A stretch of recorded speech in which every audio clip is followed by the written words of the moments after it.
감추려고 미꾸라지가 물을 흐리는 걸까요? 정권의 미움을 산 제2의 박관천이 나온 걸까요? 청와대 특별감찰반원이었던 김태우 수사관이 청와대를 휘젓고 있습니다. 나이트 포커스 오늘 두 분 전문가 모셨습니다. 배종호 세안대 교수, 김병민 경희대 겸임 교수, 어서 오세요. 안녕하세요. 네, 청와대가 휴일 내내 정신이 없었을 것 같습니다. 쟁점이 많더라고요. 주제어로 정리해봤습니다. 먼저 보고 오시죠. 자신이 생산한 첩보 문서를 그대로 외부에 유출함을 넘어서서 문서 목록 전체를 유출하고 허위 주장까지 하는 행위는 도저히 용납할 수 없습니다.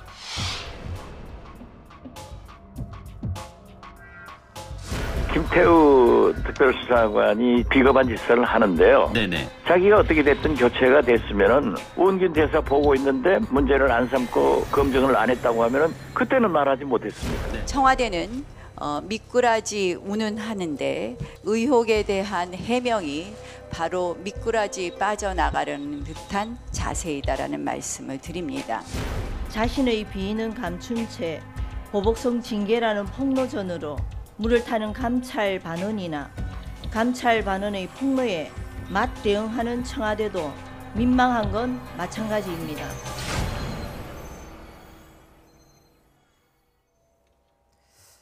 네, 이름이 공개가 됐죠. 김태우 수사관. 특감반에 있다가 불명예로 다시 검찰에 복귀가 됐는데 이게 보복성 조치다 이런 주장을 펼치고 있는 거죠. 일단 좀 한번 정리를 해주시겠어요? 네, 일단은 김태우 수사관 같은 경우는 지난 얼마 전까지 청와대에서 특별감찰반원으로 활동을 했었죠. 네. 그리고 이 지인에 대한 수사, 경찰에 대한 수사를 알아보는 등 그리고 이 사업과 함께 골프를 치는 등에 대한 문제가 불거진 적이 있는 인물입니다. 네. 결국 특별감찰반원 전체가 다 원대 복귀된 상황인데요.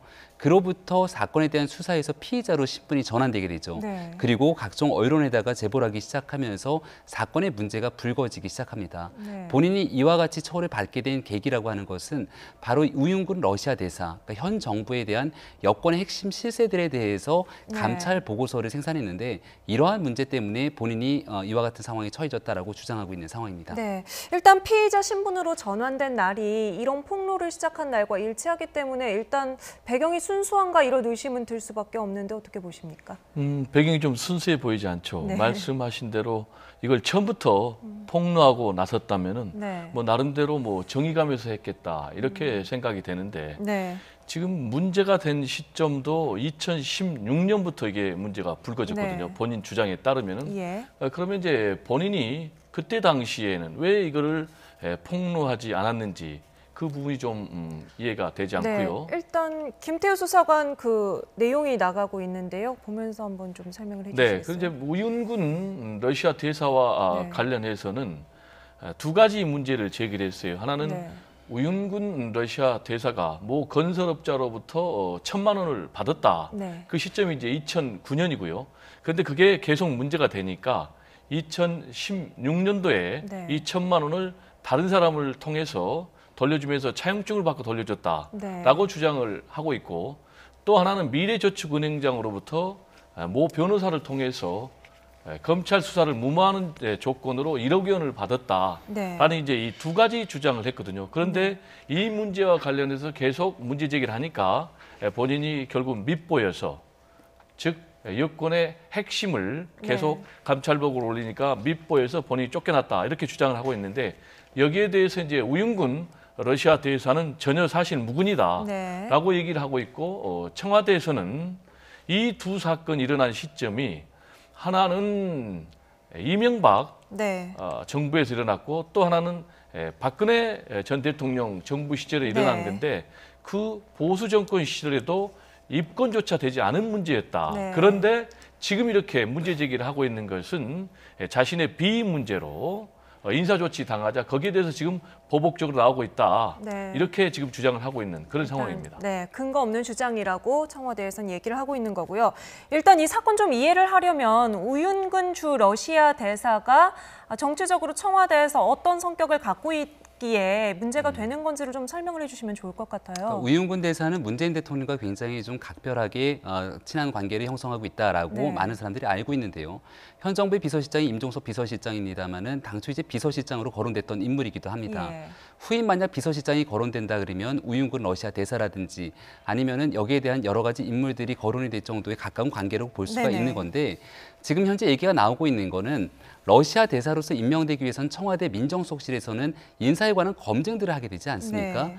당신이 이제 국회 사무총장으로 재직하고 있는 시절이라고 한다면 국회 사무총장에 대해서 이 민정수석실의 특별감찰 반원이 조사하는 것은 이 상황에 맞지가 않는다라고 하는 얘기들이 있습니다. 네. 하지만 이미 이 국회 사무총장이 직을 넘어서서 내정이 된 신분이라면은 여기에 대해서 특별감찰관원이 실질적인 과거에 대한 비위 등에 대해서 첩보를 생산하고 수집하고 보고하는 것이 적합하다라고 하는 주장들이 있는 거고요. 예.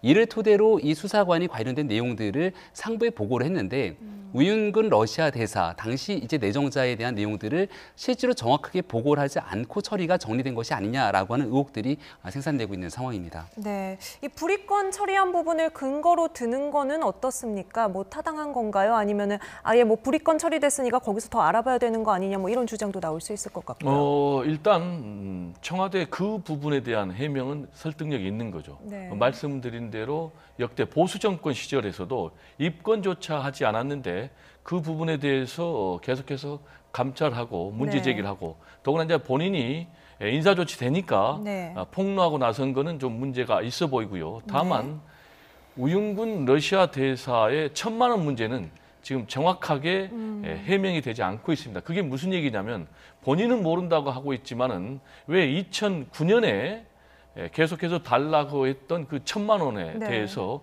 2016년 그러니까 7년이 지난 그 시점에서 측근을 통해서 돈을 차용증을 받는 형태로 줬는지 이 부분에 대해서 좀 납득이 안 가는 그런 부분이거든요. 우윤근 대사 측은 돈을 빌린 사실은 없고 뭐 선거운동할 때 계속 이렇게 이야기를 하니까 본인은 모르는 상태에서 돈이 건너갔다 이렇게 이야기를 하지 않았습니까? 그러니까 이제 그 부분이 좀 명쾌하지 않은데 지금 우윤근 러시아 대사는 자신은 모르는 일이다라고 네. 얘기를 하고 있지만은 우윤근 러시아 대사의 측근이 건설업자가 계속 괴롭히니까 총선 직전에 문제가 되지 않게 하기 위해서 네. 그 이제 건설업자가 사실은 그 전에 자기가 취업, 청탁 네. 명목으로 500만 원씩 1,000만 원을 줬다는 거예요.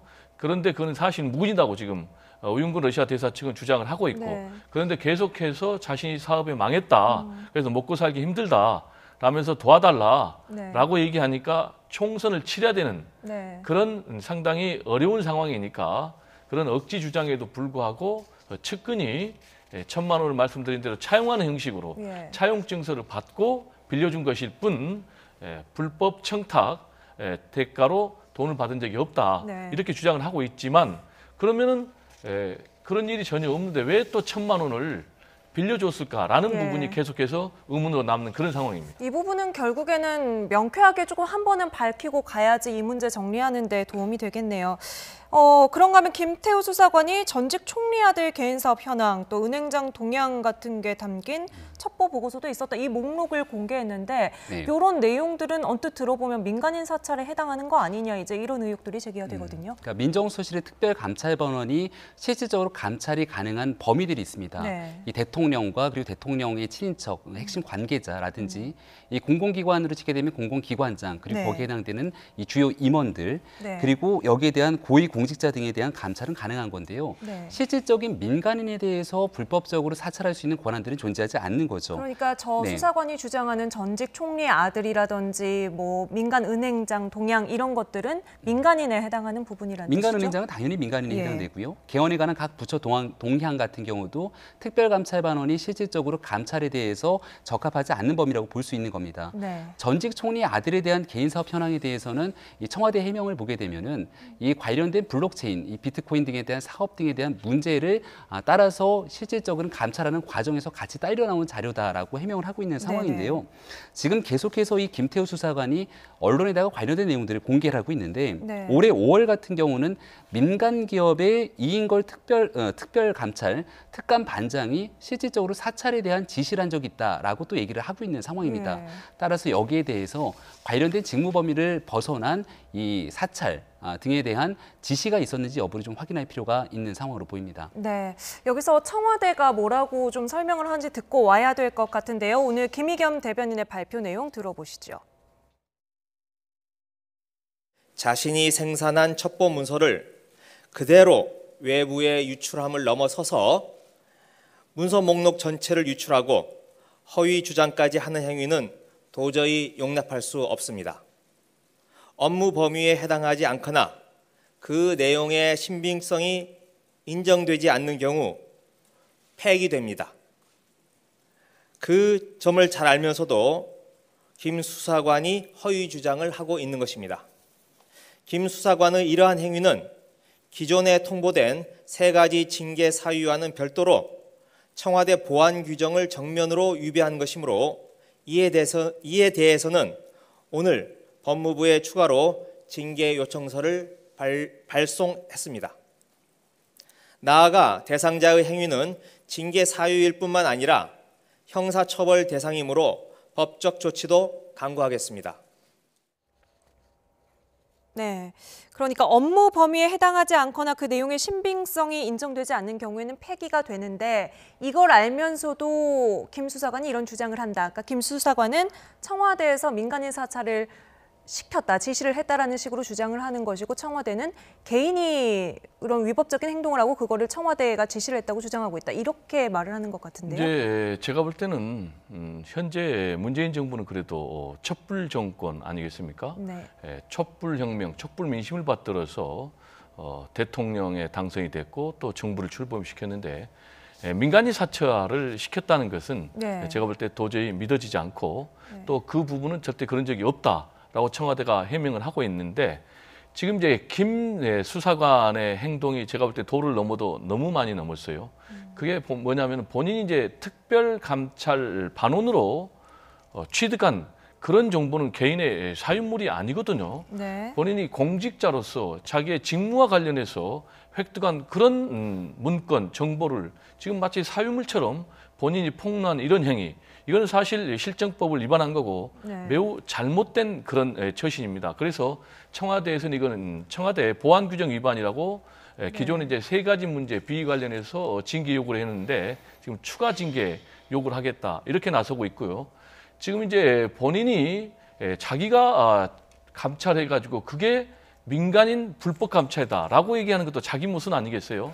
지금 이제 은행장에 대해서 만약에 사찰했다면 그건 정말로 잘못된 민간인 불법 사찰이고 그리고 전직 국무총리의 아들에 대해서 또 뭐 사찰했다면 그건 정말 민간인 불법 사찰이니까 이 부분을 본인이 했다면은 이 부분에 대해서 이제 처벌을 제가 볼 때는 받아야 되고요.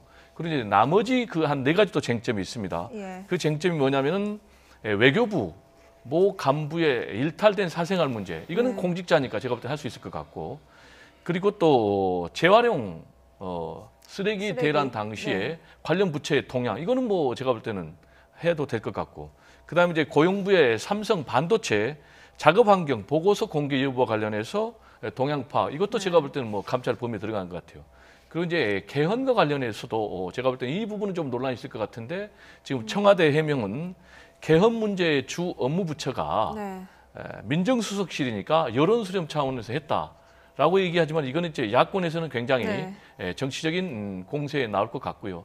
중요한 것은 제가 꼭 말씀드리고 싶은 것은 굉장히 자질이 없는 이러한 특별 감찰 반원을 어떤 과정을 거쳐서 지금 현 정부에서는 발탁을 했는지 지금 이 특별 감찰 반원 전이죠.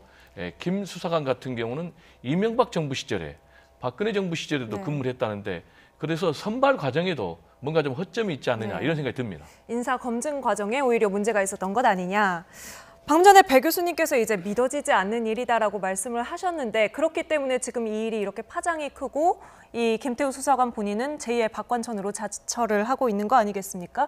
청와대에서 만약에 이렇게 민간인 사찰 수준의 보고들을 계속해서 올렸다면 왜 애초에 경고 수준에 그쳤느냐 이런 지적이 나올 수 있을 것 같은데요. 그렇죠. 내부적으로 이 민간인 사찰에 해용되는 그러니까 실질적인 이 직무 범위를 벗어난 문제에 대한 일들이 계속 이어졌다라면은 거기에 대해서 분명하게 경고 조치를 취하고 추후 이런 일들이 없었어야 되는데 지금 김태우 수사관의 발언에 따르게 되면은 본인 스스로가 밖에서 생산해온 정보들의 불순물이 묻어난 것뿐만이 아니라 위로부터 이와 같은 지시를 받았다는 것 아니겠습니까? 네. 따라서 민정수석실 내에서 이와 같은 일이 어떻게 벌어지게 됐는지에 대한 분명한 총체적인 검증이 지금 필요한 상황이다라고 생각이 되고요. 네. 지금 문재인 정부가 2017년 5월 달에 출범하고 나서 본 문제가 불거지게 되기까지 1년이 넘는 시간들이 있었습니다. 예. 그때까지 관련된 내용들의 문제가 있었다면 김태우 수사관에 대한 조치들이 있었어야 되는데 최근에 언론 보도 등을 통해서 김태우 수사관이 경찰에 대한 수사 상황에 개입을 하는 과정들이 보여지게 되고 이 골프를 치게 되는 사업가의 과정 속에서 여러 가지 문제 일탈행위들이 있게 되자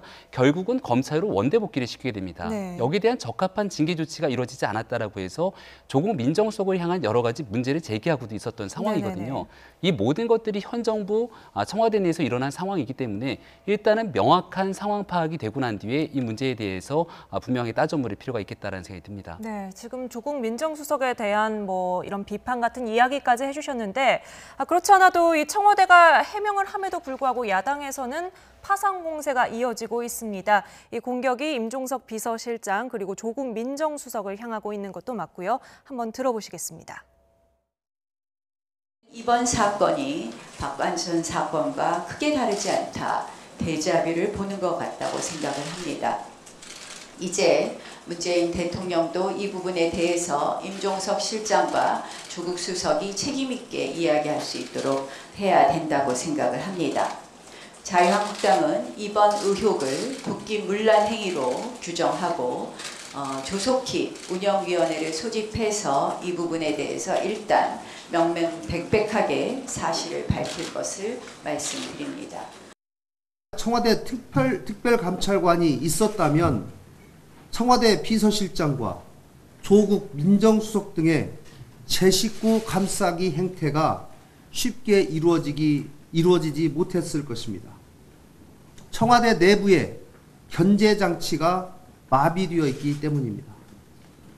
청와대는 다시 한번 국회에 특별감찰관 임명 절차를 진행해 줄 것을 정식으로 요청하고 네, 야당에서 오늘 아침에 수많은 비판이 나왔지만 결국 두 가지 이야기로 귀결이 되는 것 같습니다. 자유한국당은 조국 그리고 임종석 이 두 사람을 겨냥하고 있는 것이고 김관영 바른미래당 원내대표는 청와대 특별감찰반 얘기를 하거든요. 어떻게 보면 자유한국당은 계속해서 민정수석 그리고 비서실장 공격을 해왔잖아요. 이제 자유한국당 입장에서는 호재를 만난 거죠. 그래서 매우 이제 매섭게 공세를 퍼붓고 있는데 이건 이제 십상시 사건하고 거의 대잡이다라고 나경원 원내대표가 했는데 제가 볼 때는 이 부분은 좀 너무 멀리 나간 것이 아닌가 이런 생각이 듭니다. 네. 아시겠지만 십상시 사건이 어떤 거냐면은 박근혜 전 정부 시절에 십상시라는 게 이른바 이제 문고리 3인방들이 최순실 씨의 전 남편이죠. 정윤회 씨에게 주기적으로 만나서 청와대 동양복을 했다라는 이제 그런 문건이 폭로가 되면서 그 중심에 박관천 경정이 의심을 받아가지고 결국은 처벌을 받았는데 그 사건이 대잡이다라고 주장하는 것은 안 맞는 이유가 첫 번째로 그 사건은 권력 내부의 암투와 관련된 것이거든요. 그런데 이번에 특별감찰반원 전 김 수사관의 문제는 전혀 그것과는 다르고 그다음에 그 청와대 내부의 권력 다툼 문제가 박근혜 정부 시절, 박근혜 전 대통령 재임 시절에 일어났거든요. 그러니까 그건 전혀 아니고 그리고 세 번째로는 지금 김태우 수사관이 본인의 비위에 걸려가지고 이걸 폭로했거든요. 근데 지금 박관청 경정 같은 경우는 자신의 비위가 전혀 상관이 없었어요. 그래서 박관청 경정 같은 경우는 그 사건과 이 사건은 다르다. 그리고 나는 언론에 폭로한 적도 없다. 라면서 선을 이제 확실히 그었기 때문에 이 부분에 대해서는 제가 너무 멀리 나간 것 같고 한국당 경우는 그런데 지금 이석수 전 특별감찰관이 있었지 않습니까? 근데 그분이 이제 물러나고 현재 26개월 동안 공석인데 이 부분은 매우 잘못됐다. 그래서 하루빨리 현 정부에서 후임 감찰관을 특별감찰관을 임명을 해서 청와대를 또 견제하고 감시할 수 있는 그런 시스템이 작동되게 해야 된다. 이런 말씀 좀 드리고 싶습니다. 네.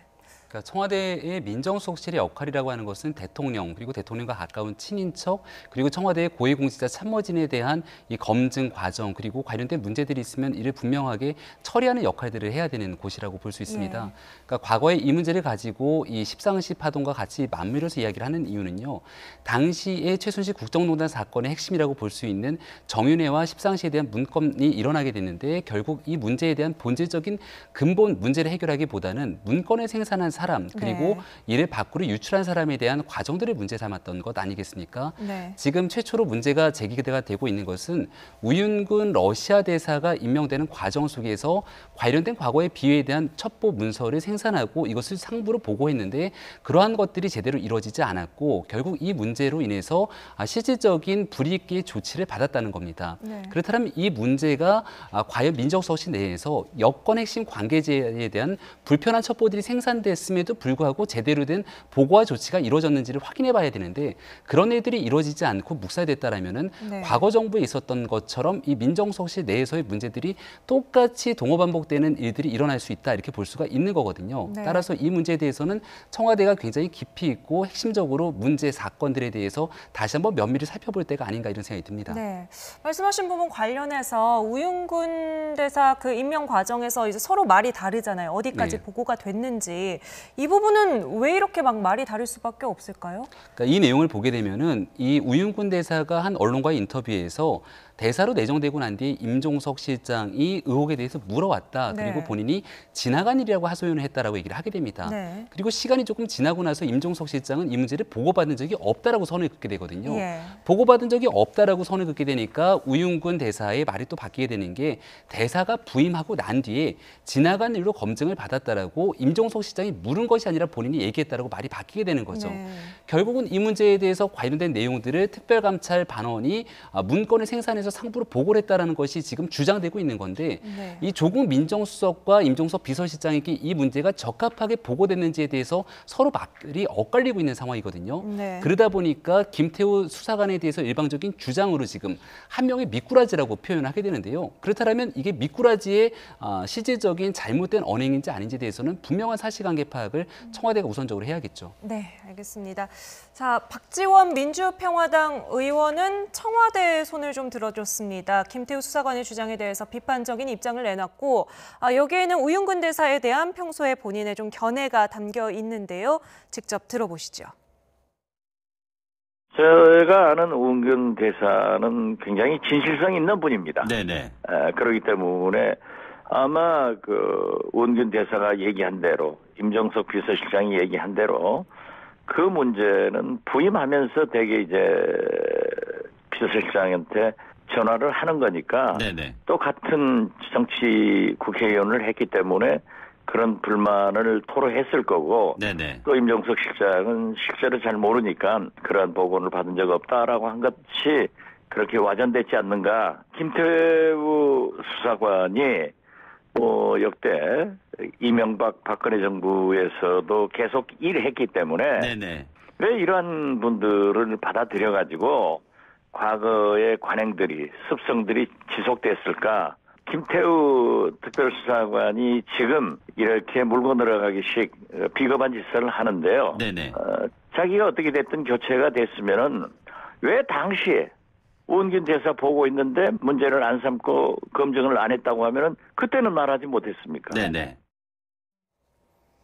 앞서서 배 교수께서 말씀하신 분이랑 비슷한 지적하거든요. 인사검을 왜 이 사람을 지금까지 썼느냐 이런 얘기를 하는데 어떻게 보셨습니까? 굉장히 이제 잘못된 인사를 쓴 거죠. 그리고 아까 말씀 제가 드렸지만은 전 정권에서 또 그 전 정권에서도 이미 특별감찰반으로 활동을 했기 때문에 사실은 문재인 정부에서 아주 냉혹한 검증 과정을 거쳐야죠.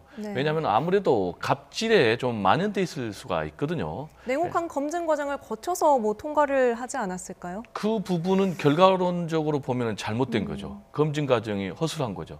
더구나 지금 본인이 직무와 관련해서 취득했던 정보를 언론에 네. 폭로하면서 지금 본인이 맞서고 있는 그런 상황 아닙니까? 네. 공직자로서는 완전히 잘못된 거고요. 그다음에 이제 우윤군 실장에 대해서, 우윤군 러시아 대사에 대해서 이제 박지원 의원이 평가를 굉장히 좋게 하셨는데, 네네. 우윤군 전 의원이기도 하죠. 네. 러시아 대사 같은 경우는 사실 정치권에서 평판이 굉장히 좋아요. 예. 상당히 진실성과 진정성이 있는 그런 분이다라는 평가인데, 이제 그것과 또 현재 문제가 되고 있는 것은 별개의 부분이죠. 별개의 문제죠.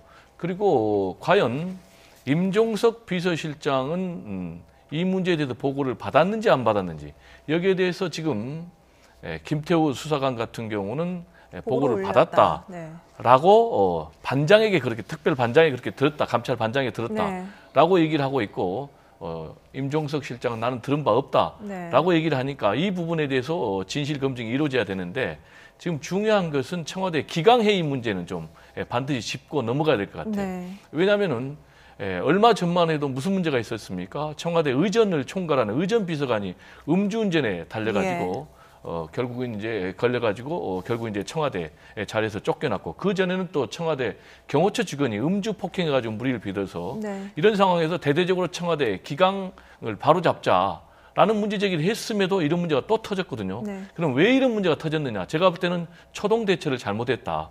그 얘기는 뭐냐면은 지금 김태우 수사관 문제가 맨 처음 터졌을 때 확실하게 조치를 했어야 되는데, 구두 주의만 주고, 네. 그 다음에 또 구두 경고만 주고, 이제야 지금 강제 수사 들어가고, 그럼 뭔가 여기서 계속 석연치 않은 문제가 있지 않느냐라는 그런 의혹이 생길 수밖에 없거든요. 네. 그러다 보니까 십상시 의혹과 같이 그런 부분까지 연루되는 그런 음모론까지 나오는 이런 상황이기 때문에, 이번 일을 계기로 해서 청와대가 네. 다시 한번 기강을 바로잡기 위해서 대대적인 인적 청산도 필요하지 않나, 이런 생각이 듭니다. 그러니까 공직기강 회의 문제는 결국에 지금 문재인 정권의 손톱 및 가시와도 같은 문제이고, 이걸 뽑아내야 되는데, 앞서서 조국 민정수석 경질론이 있었을 때 청와대가 단호하게 지켜내지 않았습니까? 이 다음엔 좀 어떤 해법이 있을까요? 아마 이 문재인 대통령도 나서서 이 조국 민정수석에 대한 신임 문제를 다시 한번 재확인한 바가 있고요.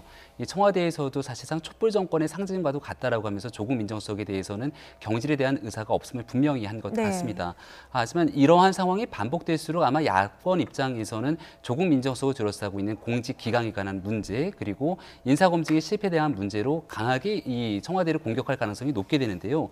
그렇다면은 실질적으로 청와대 내부에서도 조국 민정수석을 그대로 둘 것인가에 대한 여러 가지 고심이 있을 겁니다. 그리고 두 번째로는 임종석 비서실장에 대해서 총괄적인 청와대의 안살림을 책임지고 있는 상황이기 때문에, 거듭돼서 이런 문제들이 불거지고 있는 상황에서 한 번쯤은 인사에 대한 이 쇄신, 교체 작업에 대한 고민들을 하게 될 수밖에 네. 없을 건데요. 과거 문재인 정권이 출범하기 전까지만 하더라도 삼철이라고 불리우는 양정철 전 비서관의 역할 문제에 대해서 굉장히 깊이 고민한 적이 있었습니다. 떠나게 되면서 언젠가는 필요할 때가 되면 양정철 전 비서관이 돌아오지 않겠냐라는 네. 얘기들이 나왔는데요. 실질적으로 2020년 총선을 앞두고 있는 상황에서 청와대 참모진에 대한 개편은 불가피한 상황이 올 겁니다. 그때가 되게 됐을 때 가장 첫 번째로 교체 대상이 거론되는 인물이 아마 임종석 비서실장이 되지 않을까라는 생각이 네. 들고요. 그 부분에서 대통령이 옆을 지키면서 이 인적 쇄신을 총괄할 수 있는 사람으로 양정철 전 비서관에 대한 이야기가 떠오를 가능성들이 적지 않은 것 같다는 생각이 듭니다. 임종석과 양종철의 교체다. 좀 비서실장으로 교체를 하지는 않을 것 같다는 생각이 드는데요. 네. 실질적인 비서실장에 대한 인물로는 지금 이 중국 대사로 가 있는 노영민 대사 등에 대한 여러 가지 서의들이 파다한 네네네. 상황인데, 양정철 전 비서관 같은 경우는 비서실장이 아니더라도 청와대 내부에서 얼마든지 대통령을 보좌하고 현재 일어나고 있는 여러 가지 문제들을 좀 극복하기 위한 방안들을 교체할 수 있는 카드이기 때문에 아마 양정철 전 비서관을 찾아야 된다는 목소리가 적지 않게 나오지 않을까 생각이 됩니다. 네. 하실 말씀 있으십니까?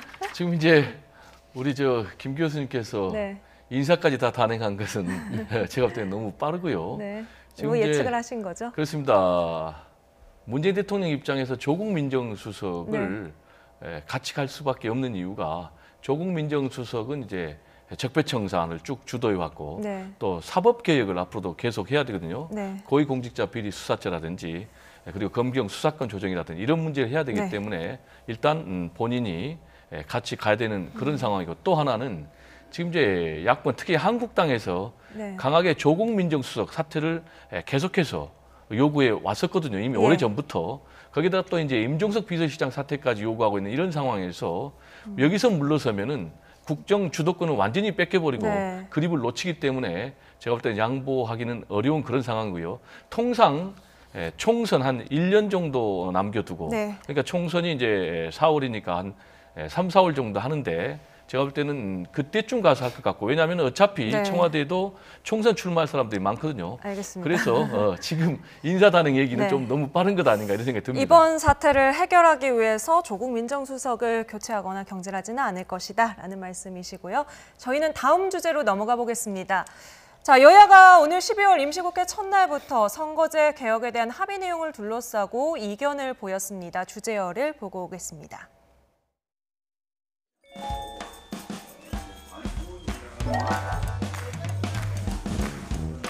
지금 현재는 이제 서울교통공사하고 강원랜드가 명확하게 포함하도록 여야 간의 양해가 이루어진 사안입니다. 전임 원내대표와 사이에 말씀하시는데 저는 그 부분에 대해서는 수용하기 어렵다는 말씀을 드립니다. 지금까지 국회에 제출된 요구서는 명확하게 서울시 고용비리에 관련된 것으로 조사 대상에 있어서도 강원랜드가 명기되어 있지 않은 점은 여러분께 분명히 말씀드립니다. 그렇지 않고요. 그래서 공공부문이라는 표현을 썼습니다. 그거는 다시 확인하시면 한번 확인해 보세요. 아니 그러니까 서울시든 지자체든 다 포함되거든요.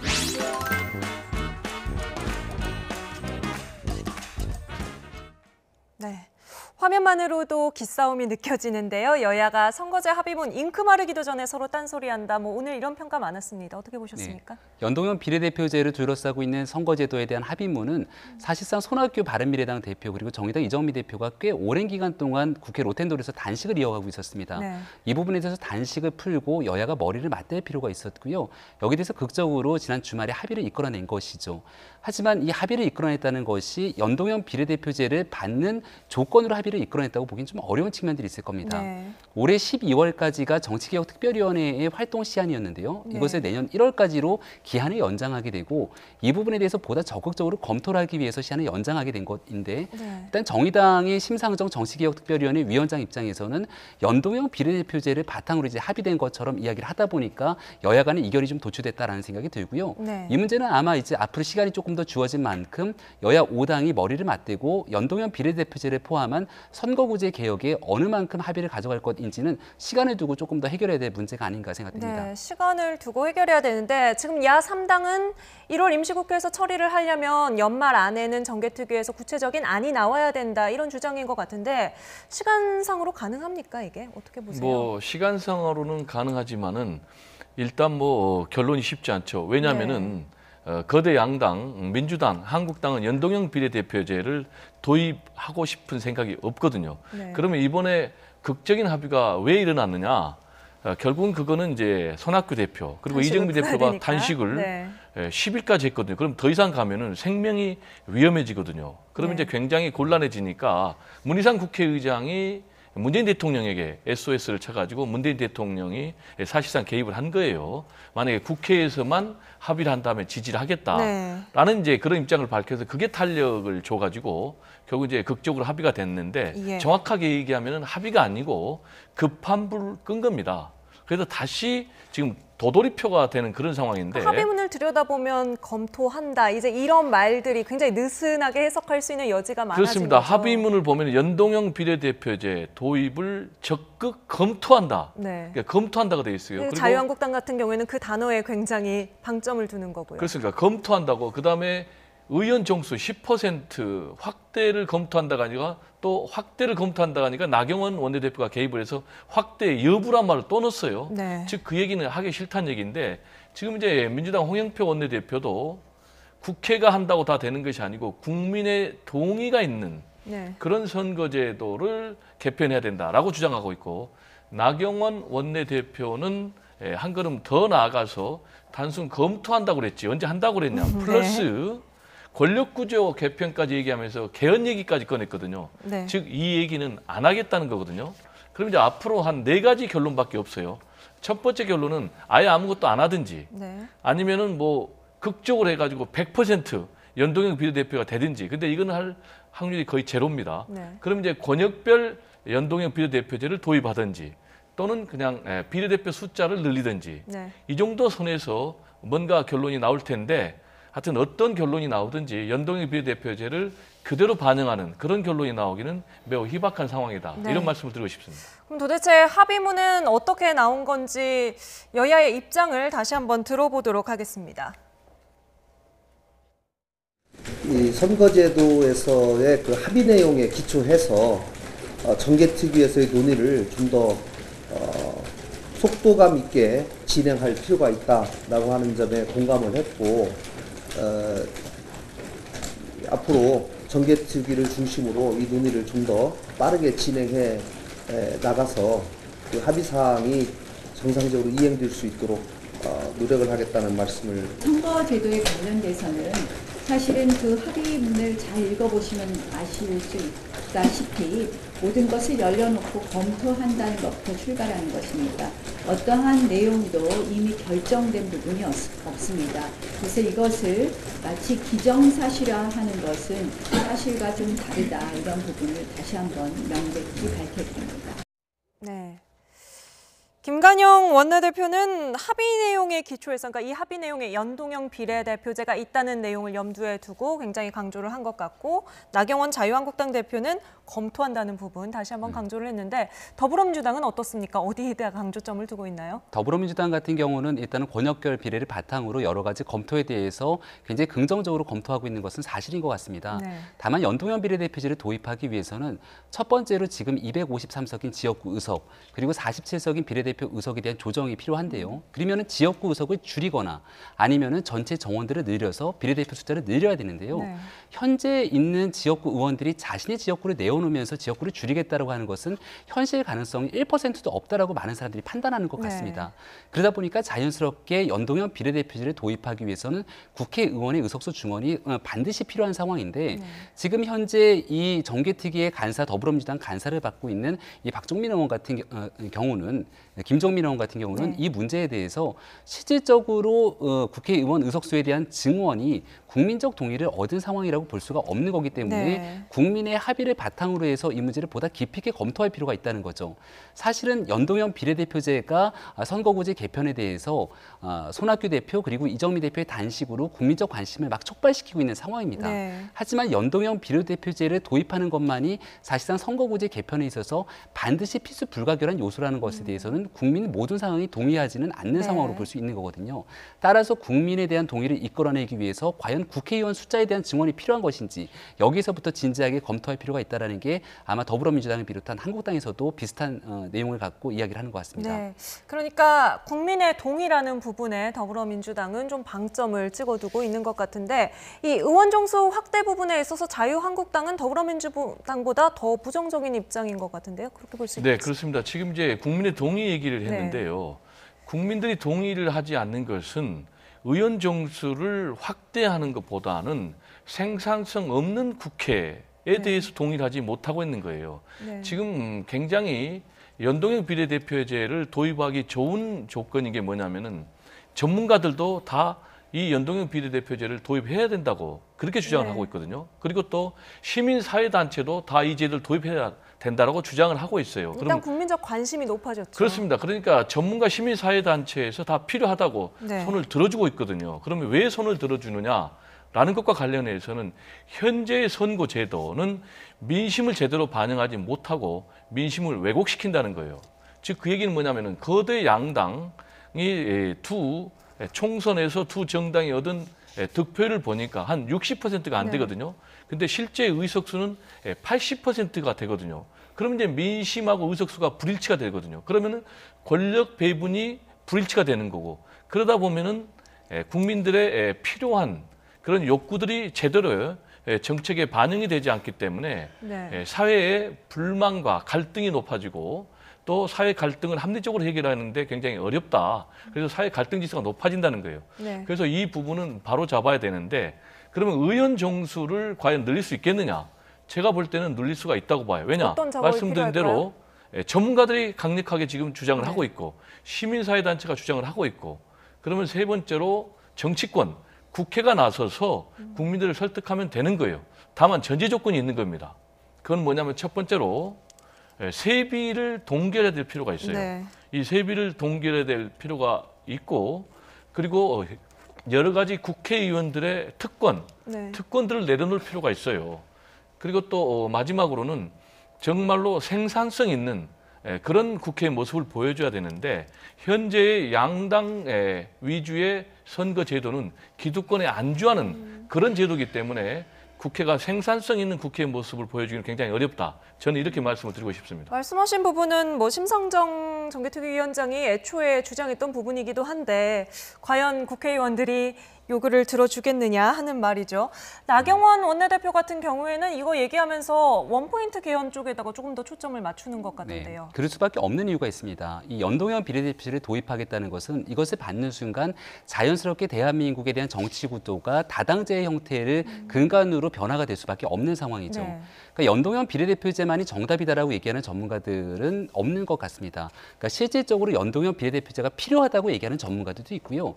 여기에 대해서 연동형 비례대표제가 갖고 있는 문제점에 대해서도 이야기하는 전문가들도 있습니다. 그러니까 이 문제만을 가지고 비례대표라고 하는 부분들은 실질적인 책임성을 담보하지 못하고 있는 문제들이 존재할 수 있습니다. 대한민국 정치 구도에서 과거 이명박 정부 시절에 이 김소남 비례대표 의원을 공천하는 과정 속에서 이 공천원금을 받았다라고 재판이 진행되고 있는 상황들이 있는 것처럼 실질적으로 그동안 대한민국 정치 상황에서 비례대표에 대한 공천이 투명하지 못한 문제들이 존재하고 있고요. 지역구 의원들을 선출하는 과정에서의 책임성을 비례대표 의원들이 과연 그대로 담보하고 있는가에 대해서 여러 가지 논란에 대한 소지들이 존재하고 있는 것도 사실입니다. 이 문제를 좀 같이 따져봐야 될 필요가 있다라는 거고요. 두 번째로 이 내각제 문제랑 같이 연동이 되는 건 대한민국은 대통령제 국가입니다. 근데 대통령제 국가 속에서 이 연동형 비례대표제 도입으로 다당제가 구성이 되게 됐을 경우는 결국 야당이 분열되기 시작하면서 이 정치 구도의 힘을 잃어버릴 수 있다라고 우려를 지적하는 사람들도 있는 거거든요. 따라서 한국당의 나경원 원내대표가 얘기하고 있는 것은 실질적으로 연동형 비례대표제를 도입한다는 건 이 서구 유럽 국가들에서와 같이 내각제를 바탕으로 연동형 비례대표제를 도입하게 되는 선거구제 개편이 훨씬 더 잘 어울릴 수 있는 제도다라고 이야기를 하고 있는 겁니다. 따라서 선거구제 개편만 따로 떼어내서 얘기할 것이 아니라 권력구조 개편에 대한 개헌 문제가 같이 맞물릴 때 이 문제가 반드시 대한민국에서 더 올바르게 구현될 수 있다고 얘기하는 것이니만큼 이 두 가지 문제를 같이 섞어서 얘기하는 것이고 결국은 정개특위에서 이 두 가지 문제에 대해서 어떤 방식으로 여야가 합의할지 그 문제에 대한 논의들이 앞으로 이어지지 않을까 생각이 듭니다. 당마다 쟁점이 많고 연말까지는 그래도 어느 정도 구체적으로 내용이 진행이 돼야 되는데 이견이 커서 앞으로 어떻게 될지 좀 지켜봐야 될 것 같습니다. 마지막으로 시간이 얼마 없는데 짧게 지금 고용세습 국정조사 범위를 가지고도 좀 이견이 있는 것 같고요. 최저임금 문제도 마찬가지인 것 같습니다. 이 문제들은 좀 어떤 방향으로 풀려나갈까요? 이제 국정조사 문제는 이미 하기로 결론은 났죠. 여야가 합의를 했기 때문에. 그런데 이제 국정조사 대상 이 범위를 둘러싸고 지금 한국당하고 민주당하고 지금 서로 다투고 있지 않습니까? 이번엔 또 서울시에 방점이 있고 강원랜드에 방점이 그렇습니다. 있어요. 이제 왜냐하면 한국당에서는 박원순 서울시장 때리기와 좀 관련해서 서울시 고용세습 비리 문제를 하자는 입장이고 그리고 이제 민주당에서는 공공기관이니까 강원랜드 얘기를 하던 이제 권성동, 이 두 의원, 염동열 두 의원들이 연루되어 있기 때문에 이 문제까지 하자고 그래서 앞으로 이 문제도 정리되기 어렵고 그다음 최저임금 인상 문제도 지금 야권에서는 유예하자라는 그런 입장이고 또 민주당은 예정대로 실시하자는 그런 입장이어서 쉽게 결론이 나기는 좀 어려워 보입니다. 네, 연말 여의도는 언제나 그랬듯이 올해도 시끄러울 것 같습니다. 지금까지 배종호 세한대 교수 그리고 김병민 경희대 겸임교수와 함께했습니다. 두 분 말씀 감사합니다. 네, 감사합니다. 주목할 만한 내일 뉴스 미리 간략히 짚어봅니다. 내일 브리핑입니다. 사회적 갈등이 이어지고 있는 카풀 서비스 도입과 관련해 더불어민주당 이해찬 대표가 내일 택시단체 대표들과 만납니다. 이 대표와 민주당 의원들은 내일 오전 국회에서 택시 4개 단체 대표들과의 간담회에서 택시업계의 요구사항을 들을 예정입니다. 또 산업금 폐지와 택시 월급제 도입 추진과 관련해서도 집중 논의가 있을 것으로 보입니다. 북한 지역에서 남북철도 공동조사를 마친 우리측 열차가 내일 귀환합니다. 공동조사에 쓰인 우리 열차 6량은 내일 오전 군사 분계선을 넘어 돌아올 예정입니다. 지난달 30일부터 오늘까지 경의선과 동해선 철도를 조사한 이 열차는 북한 철로 총 2,600km 구간을 달렸습니다.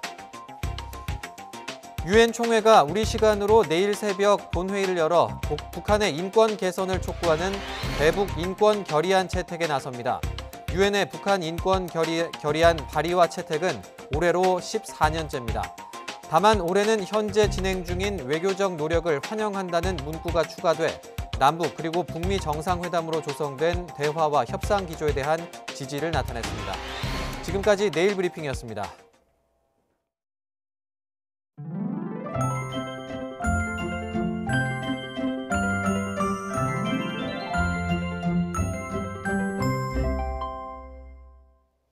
사흘째 초미세먼지가 기승입니다. 오늘 중국발 스모그가 유입되면서 전국적으로 초미세먼지 농도가 높게 올랐는데요.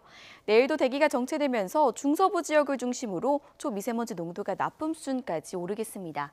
내일 출근길 잊지 마시고 황사용 마스크 꼭 챙기시기 바랍니다. 내일도 미세먼지로 뿌연 하늘이 이어지겠고요.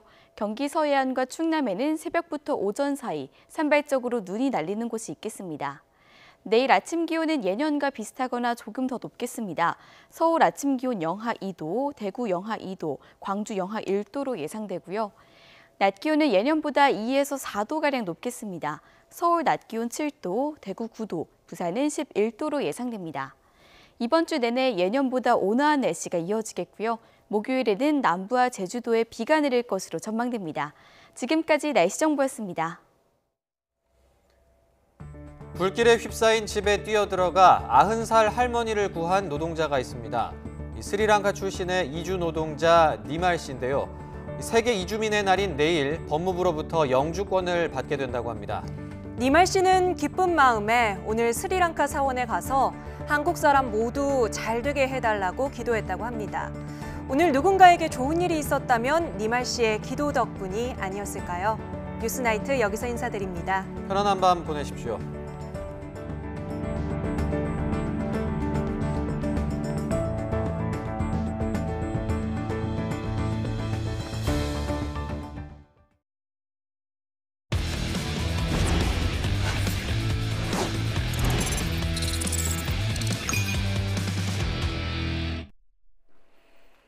스포츠 뉴스입니다. 모처럼 국내에서 열렸던 세계 탁구 왕중왕전은 최강 중국을 제친 일본의 잔치로 막을 내렸습니다. 일본은 10대 천재 선수들을 내세워 내후년 도쿄올림픽에서도 정상을 노리고 있습니다. 서봉국 기자입니다. 작은 키에 까다로운 구질, 빠른 공격형 탁구를 갖춰 일본의 덩야핑으로 불리는 18살 이토 미마의 국제대회 연습 장면입니다. 같이 공을 쳐주는 기술 전담 코치는 물론 공을 주워주는 벤치 작전 코치, 그리고 물리치료 등을 전담하는 트레이너까지 3명이 한 선수를 빈틈없이 지켜보고 있습니다. 대표팀 한 해 예산이 우리 돈 20억 원에 이르고 스타 선수들에게는 수억 원대 스폰서와 중국인 코치까지 붙는 일본 탁구의 시스템 때문에 가능한 맞춤 지원입니다. 지난달 중국의 최정예 멤버 3명을 꺾고 스웨덴 오픈 정상에 오른 이토호는 왕중왕전격인 인천 그랜드 파이널스 복식에서도 중국조를 물리치고 우승했습니다. デンヤピン選手と似てるって言われてすごく嬉しいですし、シングルスも団体戦もオリンピック出場決定なので、まずはその目標に向かって。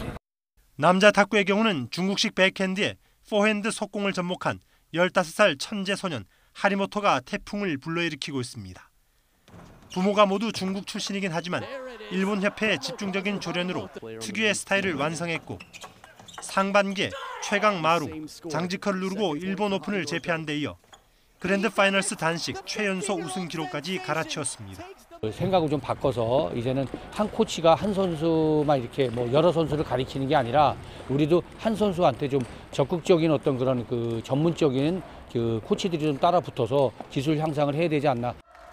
탁구 외적인 일로 분주한 스타 출신 지도자가 대부분인 가운데 여자부는 중국 출신 귀하 선수가 점령하고 남자부는 장우진 외 뚜렷한 새 얼굴이 없는 한국 탁구. 1년 반 정도 남은 도쿄올림픽에서 한 수 아래로 여겨왔던 일본의 들러리 노릇을 하지 않을지 우려가 커지고 있습니다. YTN 서봉국입니다.